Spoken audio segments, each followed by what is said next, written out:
Now, let us name their body parts.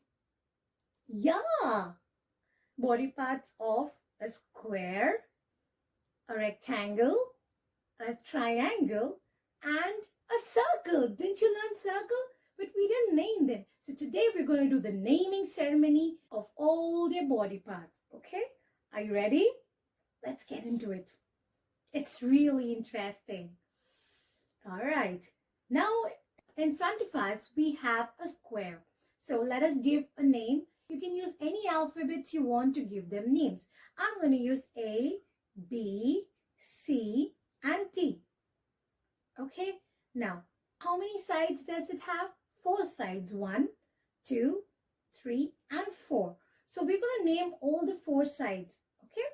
So we say that this side is called side AB.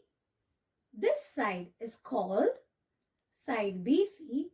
This side is called side CD. And this side is called side DA. So you see, you go in a proper order. Side AB, side BC, side CD, and side DA. Clear? And now, let's talk about their vertices.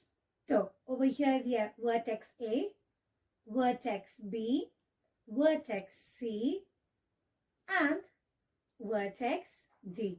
In short, you can write square A, B, C, D. Let's go to the next figure. That's a rectangle.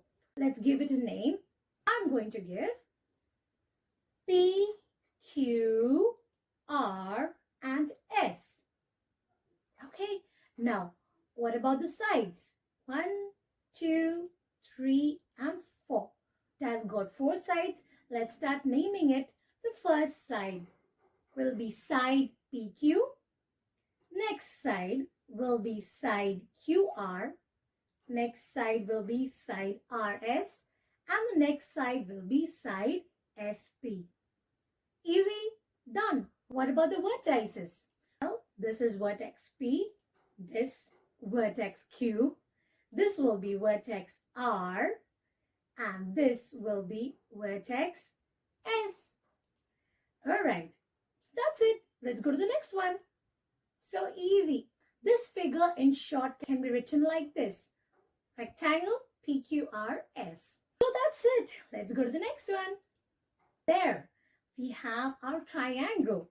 Triangle, let's give it a name X, Y, and Z. Now, let's see the sides. 1, 2, and 3. 3 sides. This side we can call it as side XY. Then we can call the next side as YZ. And then the next side we can call as ZX. And now for the vertices.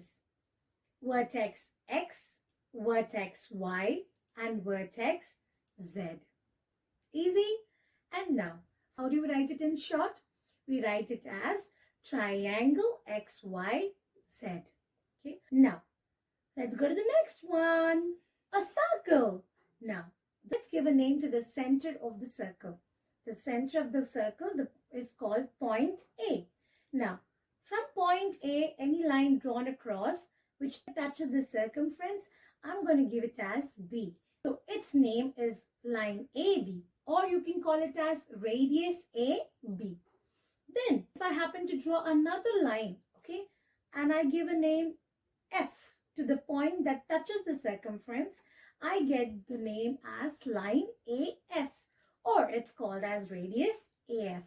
Another line if I draw from A to and touch the circumference, okay, and give a name saying L, okay. So the name is line AL and it will be also called as radius AL. Let's go to the diameter now. Let's give a name to the point. You can give any name. I'm going to give S, okay. So from point S, there's a line which grows from the circumference, touches the point and reaches the other side. So we have 2 points at the circumference. So I'm going to give 2 names. I'm going to give one side as M, another side I'm going to give as N. So I'll get line MN, okay. Don't worry about the point in the center. It is in the center. We're not bothered about it, Okay, so we are bothered about the starting and the end. MN, line MN. Line MN, or else we also call it as diameter MN. Next, another line which is drawn from the circumference, touches the point and comes to the side, and we give a name as, for example, C, and then D.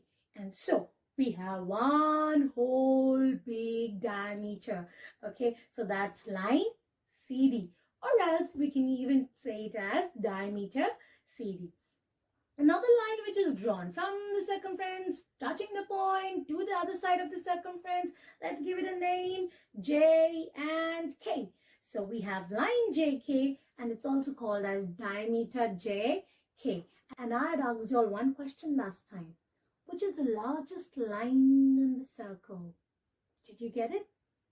Well, the answer is diameter. The diameter is the largest line drawn in a circle. All right. So let's go to the other one. That's chord. In chord, the center, give a name to the point in the center. I'll give it as point Q. And from point Q, no, not from point Q. A chord doesn't touch the center. And so a line drawn across from one side to the other side of the circumference that doesn't touch the center is a chord, and give a name to it, T and V. And so we have line TV, which is also called as chord TV. Another line that we draw across without touching the center, okay, we give it a name P and G. And so we get line PG, which is also called as chord PG. Another line I'm going to draw from the circumference to the circumference, but will not touch the center. Let's give it a name, O and R. Okay, and so I get line OR, or else chord OR. That's it for today. I hope you have all understood naming. You can name your figures with any alphabet you want. But when you see a figure which is already named, see a question is asked about that figure, then give the names of that figure only. All right. So here are a few exercises for you. Let me see.